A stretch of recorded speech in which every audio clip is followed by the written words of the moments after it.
عسلامة ومرحبا وينكم ان شاء الله راكم بخير الناس كلها.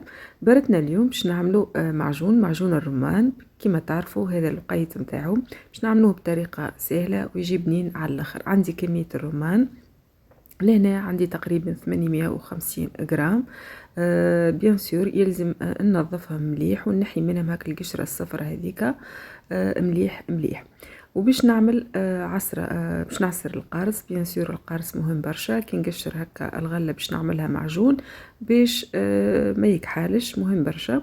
باش نعصر بالنسبة لي هو راهو شطر كافي، شطر كعبة قارص كافي بالنسبة لي. راني نحبه هكا عاتي على الحموضة شوية.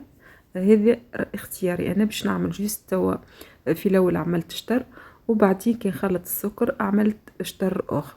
بالنسبه لكميه السكر عاده نعملو شطر كميه الرمان، لكن الرمان حلو بالنسبة لي. نقصت معناها عملت 350 غرام، معناها نقصت على الشطر متاع اليوم برسيب باش نعملو، معناها شطر الكمية.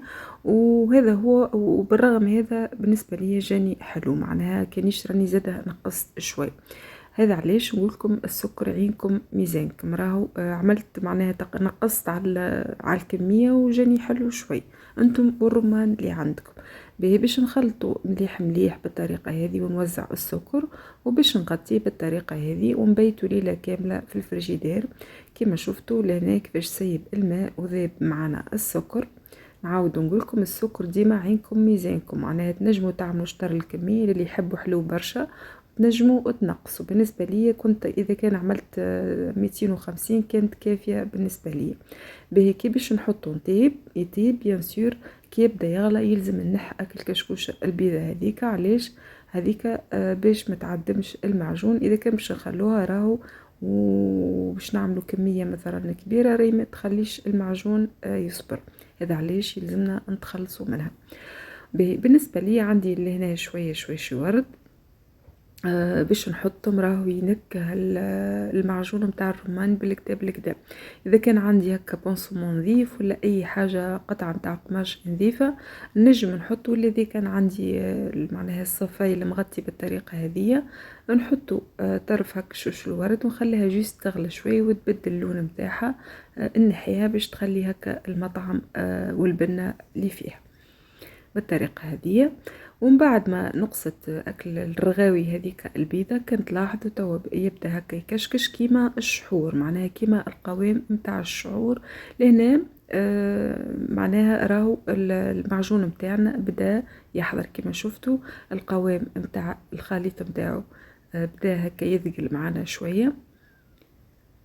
وكي باش نراقبوا مثلا انتستوا معناها المعجون حاضر ولا كما تلاحظوا باش نعمل هكا خط بالمغرفه. اذا كان هكا ما تحركش معناها ما تحركتش بقت كما هي راهو المعجون نتاعنا احضر امور واضحه. ونقص عليه بالطريقه هذه. وثم لي معناها اللي يحبوا هكا اجرب من هكا. بالنسبه لي راهو برد وزاده عقاده، خاطر اختياري انا نحب المعجون نتاع الرمان نحبه عاقد على الاخر. وملاحظة أخرى راهو ثم اللي يرحيه في الأول يعطيه هكا رحية بالمكسور ومن بعد يطيب. بالنسبة لي خليته هكاك خاطر نحب المطعم تاع القلوب ونحب القوام تاعو بالطريقة هذه. انتم لكم حرية الاختيار. ومن بعد ما برد معانا حطيت شوية لوز وحطيت شوية جلجلان. الكمية متاع الفاكهة راهي راجع عليكم، تعملوا شوية مش بالضرورة كمية معينة. وكما تلاحظوا بالنسبة لي راني نحبه عاقد بالطريقة هذه. هذا علاش انتم كي يبدا هكا باش يعطي قوام الشحور باش يبدا هكا يسيب فك الرغاوي ديريكت انقصوا عليه. راهو معجون الرمان راهو فيه سماع عقاد، خاصة باللي معناه خاطر فيه القلوب. وكهو حضر هذا نوري لكم معناها كيفاش ناكلو. باش نحط هكا مع شويه كريم فريش ولا مع زيت زيتونه راهو يجيب لينا على الاخر. وعلاش نحبو عاقد بالطريقه هذه؟ على خاطر ساعه ناكلو وحده بالمغرفه، على خاطر يجيب بنين برشا. كما تلاحظوا طريقه سهله ماهله، ان شاء الله تتبعوها وتنجح معاكم وراهو حاجه باهيه على الاخر. وتو مبقى لي كما باش نقول لكم بسلامه، وان شاء الله متبقانا في دبره اخرى وباي باي.